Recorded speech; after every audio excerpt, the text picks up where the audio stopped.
Could the Cubs be coveting a former all-star closer and the number one closer saves-wise over the last two seasons in the major leagues, Emmanuel Clase? We're going to talk about that on the Cubs Baseball channel. Great to have you guys here. Make sure that you like and subscribe. Welcome to the Cubs Baseball channel. Let's get this thing going.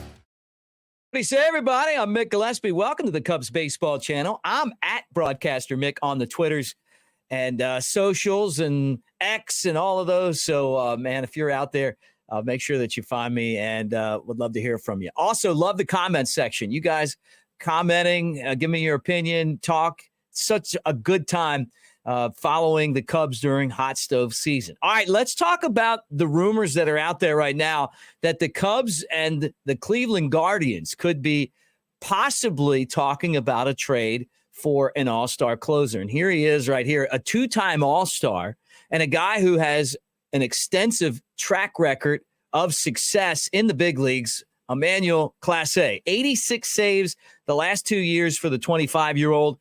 And that's more than anyone else in baseball. You look at his career, and he's been a machine. A 2 ERA, just under 25% strikeout rate, just over 5% walk rate. But the guy goes out there and he throws gas. I mean, you're talking about 100 miles an hour with a tremendous slider and a fastball that you would not want to get in there and face when he's at his best.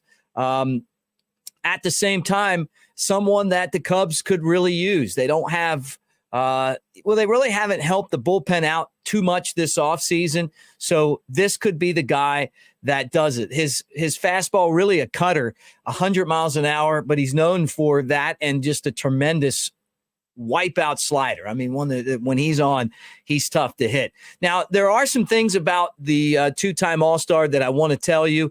First off, mentioned that he's got that career 2 ERA, 12-21 career record. He's got 111 career saves, played with the Rangers and then Cleveland. Two-time All-Star the last couple of seasons, 22 and 23. He is been twice the saves leader in the game of baseball, as I mentioned before. Now, a couple negatives that you'd have to watch out for in a deal. Clase was suspended in 2020, 80 games for PEDs. That's something that happens from time to time. He's also blown a lot of saves. Last year led the league with 12 blown saves. So when you're in a lot of games and you're trying to close out games, that is something that you certainly would expect. But I guess you look at the upside and also the fact that he's gettable. The Cubs aren't probably wanting to spend the $100 million for Josh Hader, a guy that if he came to Chicago would reunite with Craig Counsell, who he closed games for back when he was in Milwaukee, right? And maybe the hottest reliever out on the market right now. And you're seeing the Cubs start to make some moves. They're very active in building this roster. So this could be one that they could actually get done.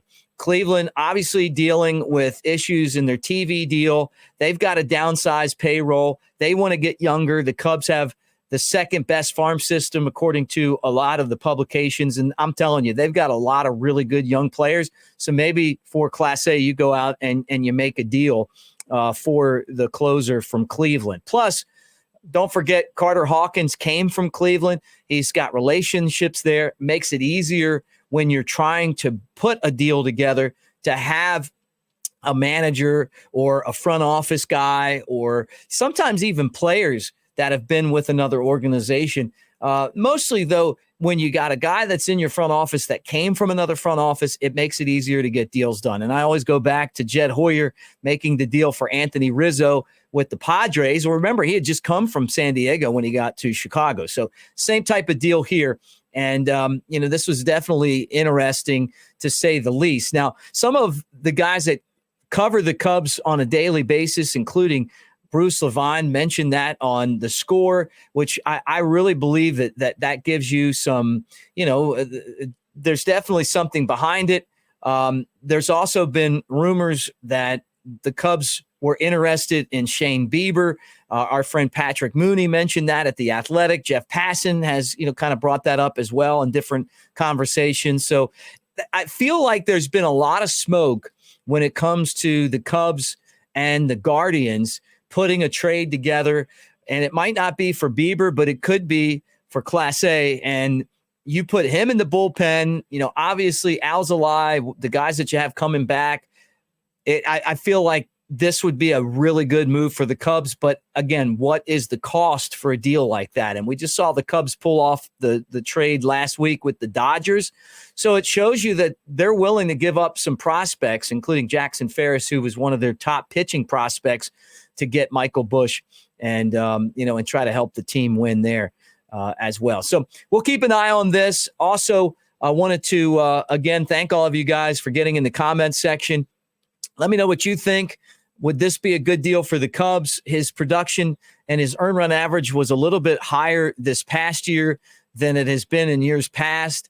Is this one of those deals with Cleveland where they're looking and saying, hey, we could get out of this a little bit sooner? His earned run average last year was up to 322. That's still a good earned run average, but, well above the 2 ERA in his career, right? So, sometimes a team will look at a player like this. The Cubs have their own philosophies on pitching. They have the lab, and they say, okay, look, yeah, we could work with him, figure out how exactly to fix any of the issues that he may be having. But when you throw 100 miles an hour with a cutter and you've got the slider that he has, you've got the potential to continue the success that he's already had. And you're talking about a back-to-back all-star. So anyhow, that's what's going on right now. Again, make sure that you jump in the comments section, like and follow. Thanks for hanging out with us, and we will talk to you guys again soon right here on the Cubs Baseball Channel.